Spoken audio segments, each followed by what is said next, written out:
My sister and I have tickets to see The Killers this September. And if I know anything about concerts, it's that they're so much more enjoyable when you really know the band as well as their music. So, each week we're going to revisit one of The Killers' albums and try to get to know it really well. This is The Killers Revisited. I haven't even thought of an intro for this. I haven't even thought about it. I wondered if you had thought about it. Nope. The Killers' first album, Hot Fuss. Immediate thoughts? It's stupid how good that album is. Stupid how good it is. It really is. It opens with a song I wasn't familiar with. Mm-hmm. But then it, like, you were playing it in the car, and I thought we were just on, like, best of or something. Mm-hmm. Because I was like, I know all of these songs. Like, there's no way this is all on their first album, but it is. In the first album, we get Mr. Brightside, mm-hmm. Somebody Told Me, All These Things That I've Done. Mm-hmm. 3 massive songs. Smile Like You Mean It, also a big song. Yeah. Crazy.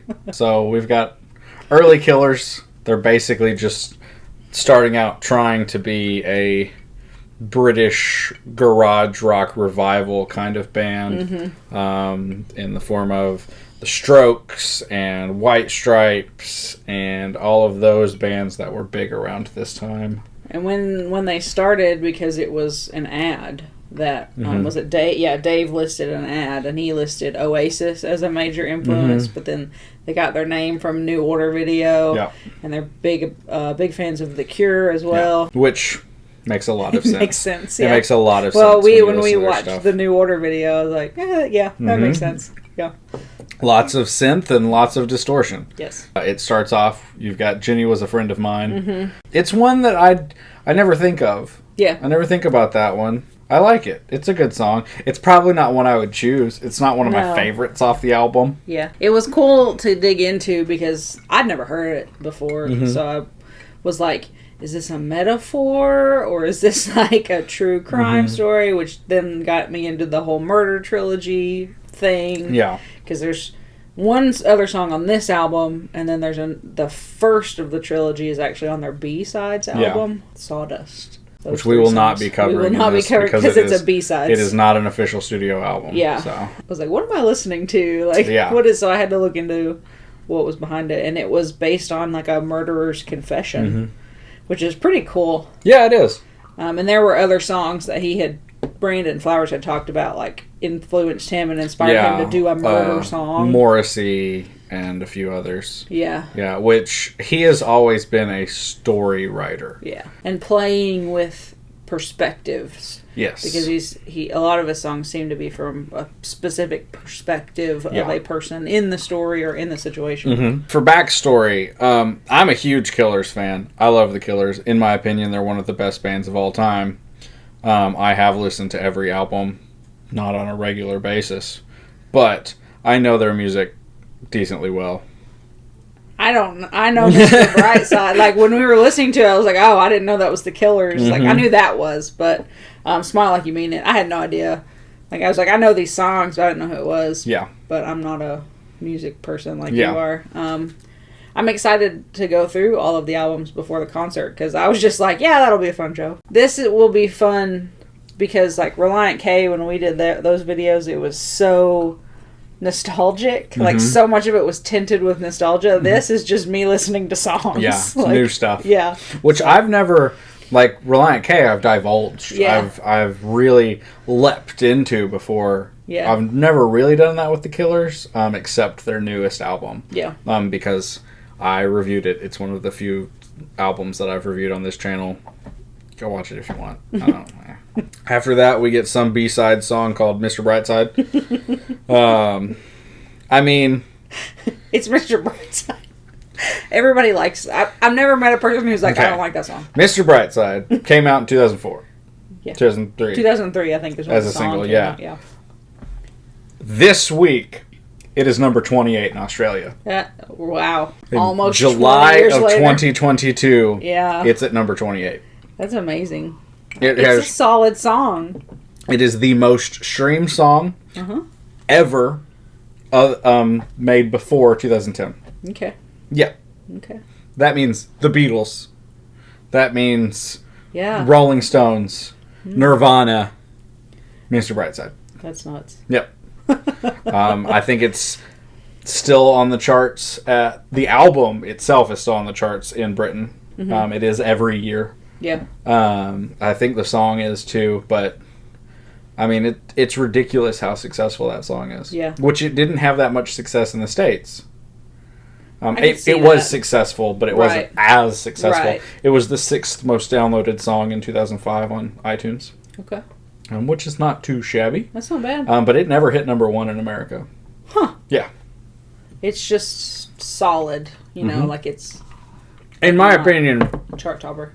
I do think it is one of the best songs ever written. It's great. I think it's wonderful. I will never get tired of it. And it's interesting because when Dave posted that listing and Brandon answered it, like, he immediately handed him this song. Mm-hmm. Like, I don't think it was the whole song, but it was... He had the opening lick. Yeah. And Brandon wrote the lyrics. Mm-hmm. And then they put drums under it. Yeah. And they were so like, it's like, they started with this. Yeah. Yeah. No, which makes it crazier. I know.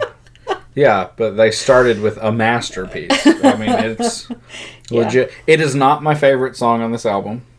Okay. I do think it is the best song on the album. It's not your favorite. But it's not my favorite. And this is the one, they had a whole album, and then they listened to The Strokes' Is This It? Scrapped their whole album, except for this song. Yeah. Which...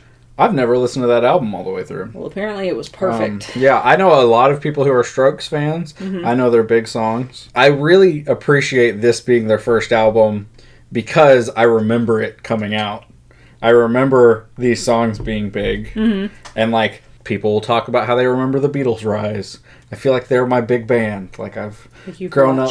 I've watched them get big. I remember their debut being huge. I remember Mr. Brightside. And more than that, I remember Somebody Told Me being everywhere. Yeah, I do remember that. Yeah, I don't know. I mean, well, that one was the first single. Mm-hmm. But I remember it being everywhere, which Somebody Told Me is next. Mm-mm. Is it not? No, Smile Like You Mean It's next. Yeah. Now, Smile Like You Mean It, I wrote a line down. He says, someone is playing a game in the house I grew up in, and someone will drive her around the same streets that I did. That's a great line. That is a good line. I mean, Brandon is great at this, but it's one of those lines that it makes you think about you. Yeah, it's like reflective. It makes you, apply your past to this song, and that's really interesting, but that's why he's so good. He's good at that stuff. And I saw that as a theme in a lot of the reviews I was reading of people like, okay, the song is literally about this, but it could be about this or this or this. You know, it could be anything. He is so good at writing pop songs because they are universal truths that could apply to so many things. They're so vague. Right. That they could be so many things. Like Mr. Brightside is about cheating. Yeah. But unless you look into it... You can find something that that applies to you. You can latch onto that. Mm-hmm. That's why it is the ultimate not emo song. Right. Because how many emo nights have we been to that they play Mr. Brightside? All of them. All of them. So next is Somebody Told Me. Yeah. That one's interesting. I don't know what it's about, but I feel like there's a lot of meaning behind it. Brandon Flowers said, "This is the story of trying to meet someone in a club." And I didn't figure that out, but... So what is the line, you had a boyfriend that looked like a girlfriend? I don't know. There were a lot of different directions people took that, because some people said it meant that his girlfriend cheated on him with another woman. Mm-hmm. And then some people are talking about it's someone in transition. Yeah. I've always assumed it was, like, after he broke up with this girl, that girl went and dated one of his ex-girlfriends. Maybe. That's what I always took it to mean. Yeah. Maybe it's the idea of, like, in a club, there's always connections with other people. I don't know. Maybe it's like a small world kind of thing. Maybe. Next, we get All These Things That I've Done. Yeah. This one was about a specific person. So there's a guy named Matt Penfield. Mm-hmm. He was a VP of something at Columbia Records. Okay. He tried to sign them. Like, he was like the first person, and I don't know why it didn't go over. Yeah. But he attempted to sign them to Columbia Records, and it didn't happen.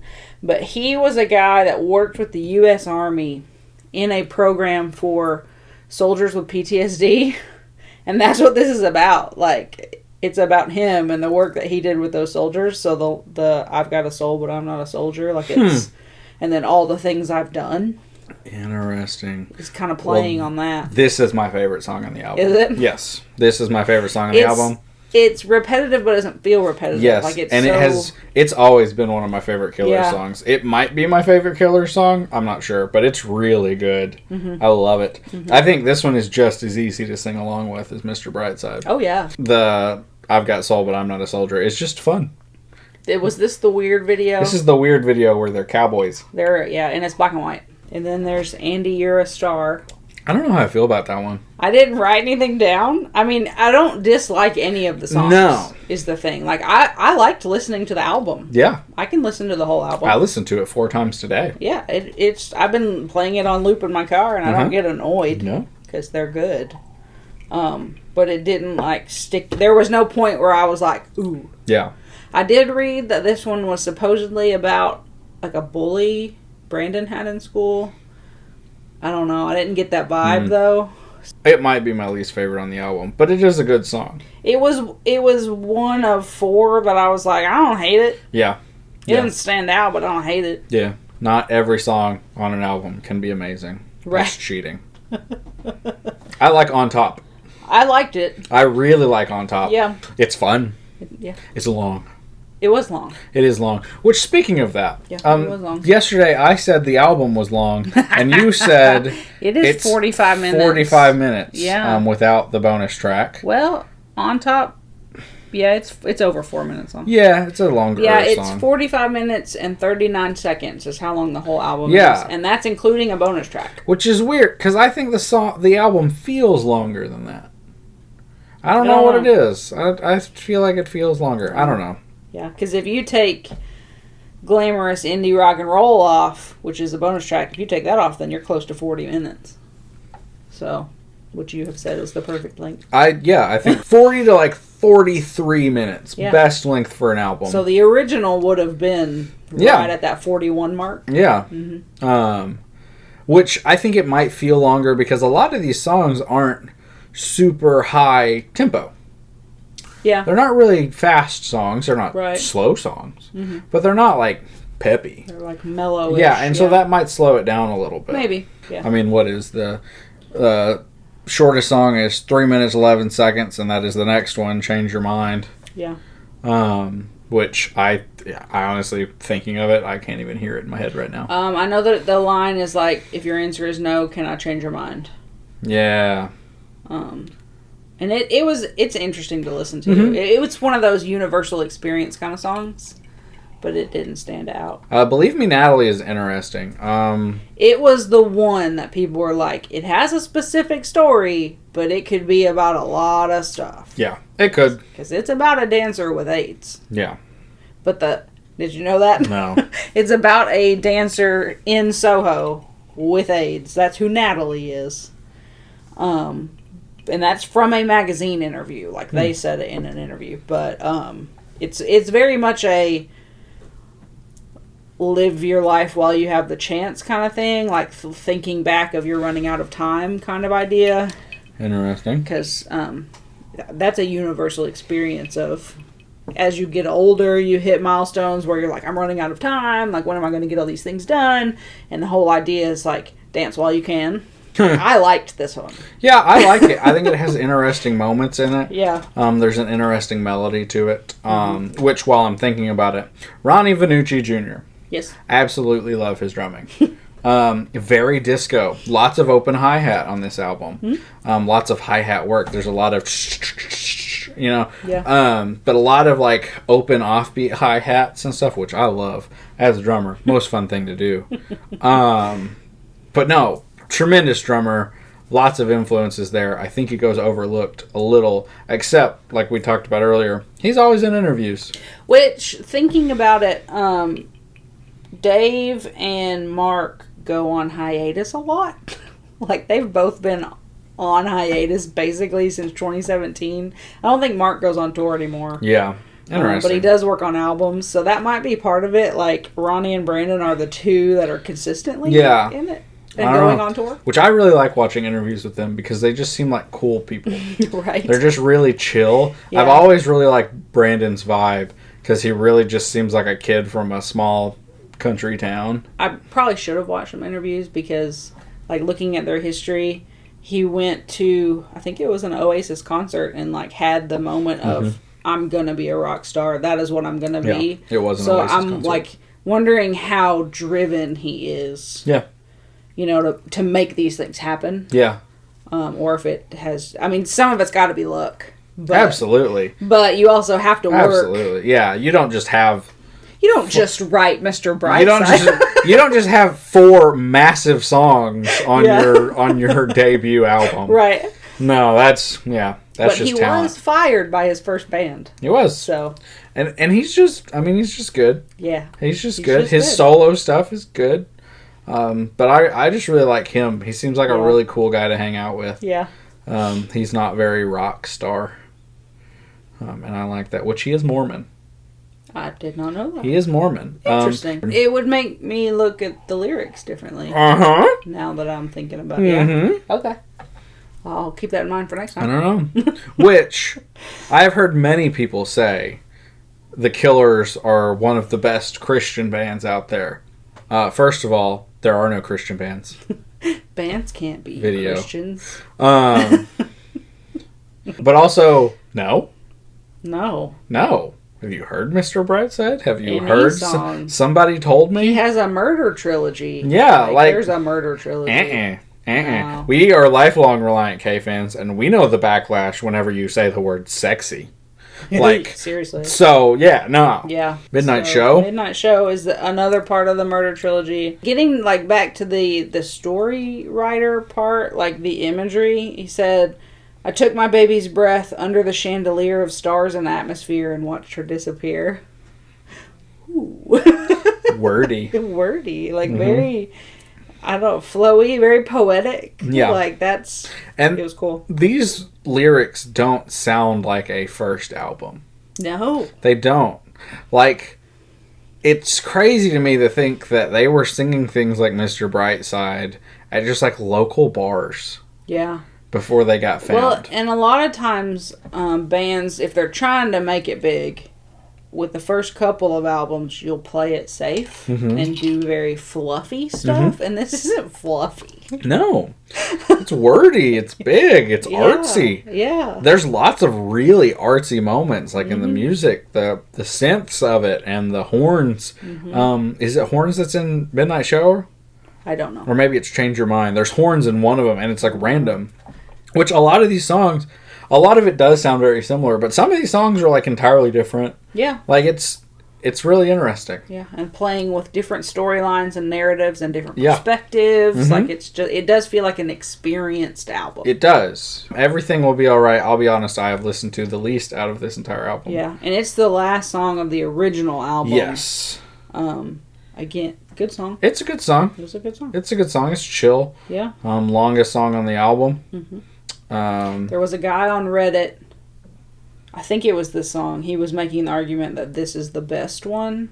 And he was talking about, like, the line is everything will be alright, but it's said very sarcastically.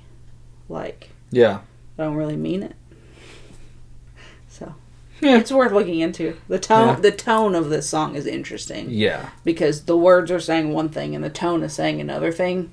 English teacher. But it's cool that he's playing with that. Also, the only song produced by Brandon Flowers. Oh. Yep. And then, if you listen on Spotify, you get the bonus track, Glamorous Indie Rock and Roll. I like that song. I was not a fan. I like it. I think it's fun. I think it's too long. It was fun. It was that. I think it could be shorter. Yeah. Which, it's not officially on the album. It's not officially on the album. Understandable. It was a fun song. They knew. Hot Fuss. Ridiculously good debut album. It's in the top 100 of all time. Yeah. Debut albums. A lot of people say it's their best album. Yeah. That remains to be seen. We've got 6 more. Yeah, we got more. Yeah. But, solid album. I love it. It's a classic for a reason. I am interested to see what they did next. Yeah. Cool. I'm ready for the next album. I am interested to see, because how do you follow that? With Sam's Town. So next week, Sam's Town. Yep.